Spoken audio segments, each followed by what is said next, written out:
আমাদের দেশীয় জাতের হাঁসগুলো অনেক বড় হয়ে গেছে। দেখতে পাচ্ছেন এইগুলো এখন ঘরে ওঠার জন্য কিন্তু বাসায় চলে আসছে। আর দেখতেই পাচ্ছেন দেশি হাঁসের বাচ্চাগুলো কিন্তু ভয় দেখে আমরা ঘরে তুলনা আনতার চেষ্টা করছি।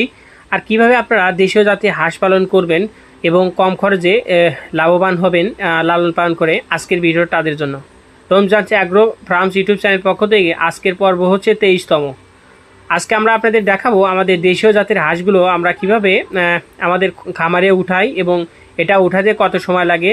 আর আমরা কিন্তু আমাদের খামারের পালন করার আগে কিন্তু আমাদের বাড়ির সামনে কিন্তু এই একটা পুকুর বা জলাশয় আছে, এখানে কিন্তু ছেড়ে দেয় এবং সারাদিন খাওয়া দাওয়ার পরে কিন্তু চলে আসে।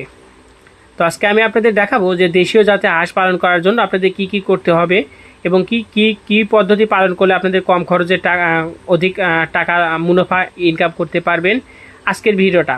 তো দেখতে পাচ্ছেন হাঁসগুলো কিন্তু প্রায় সারাদিন খাওয়ার পরে পুষ্কুনির মাঝখানে কিন্তু আসছে। আর আমরা সকালবেলা হাঁসগুলোতে খাবার খেয়ে ছেড়ে দেই, এগুলো খাবার খেয়ে কিন্তু সারাদিন মুক্তভাবে ঘোরাফেরা করে এবং বিকালের দিকে আরেকবার খাবার দেই, কারণ এখন বাচ্চার বয়স হচ্ছে প্রায় 28 দিন, প্রায় 1 মাসের কাছাকাছি। যদি এই বাচ্চাগুলো আরও একটু বড় হয় তখন অবশ্যই সকালে এবং রাতে বিকালে খিলাতে হবে, তাহলেই আর খিলাতে হবে না। তো আসলে আপনারা যারা বাড়িতে বসে খামার তৈরি করতে চান বা 10, 20, 50, 100টা হাঁস পালন করতে চান, তাদের জন্য আজকের গাইডলাইনটা কিন্তু সম্পূর্ণ দেখার জন্য অনুরোধ রইল। তো আপনারা যারা হাঁস পালন করবেন তাদেরকে আসলে ছোট বাচ্চা থেকে কিন্তু আপনার 1 থেকে 1.5 মাস পর্যন্ত ফিড এবং গমের খুদ খিলাতে হবে। প্রথম অবস্থায় 1 থেকে 15 দিন পর্যন্ত 0 ফিড খিলাতে হবে। যখন হাঁসের বাচ্চা ডানা এবং কাটা ফরে উঠবে তারপরে কিন্তু আপনারা গম দিতে পারেন, তার পাশাপাশি ফিড। আর যখন হাঁসগুলো পাকাপোক্ত যখন বড় হয়ে উঠবে 2 মাসের উপর হবে, তখন কিন্তু আপনারা শুধু গমের খুদ বা গম খিলাতে পারেন বা তার সাথে ধানও দিতে পারেন।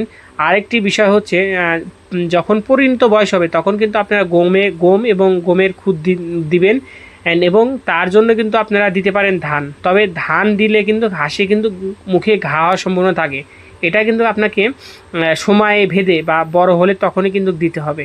আশা করি বুঝতে পেরেছেন। হাঁস পালন করার ক্ষেত্রে কোনো যুক্তিকতা বা কোনো কঠিন নয়, যদি আপনি সঠিকভাবে পরিচর্যা করতে পারেন তাহলে একজন খামার হিসেবে উঠতে পারেন।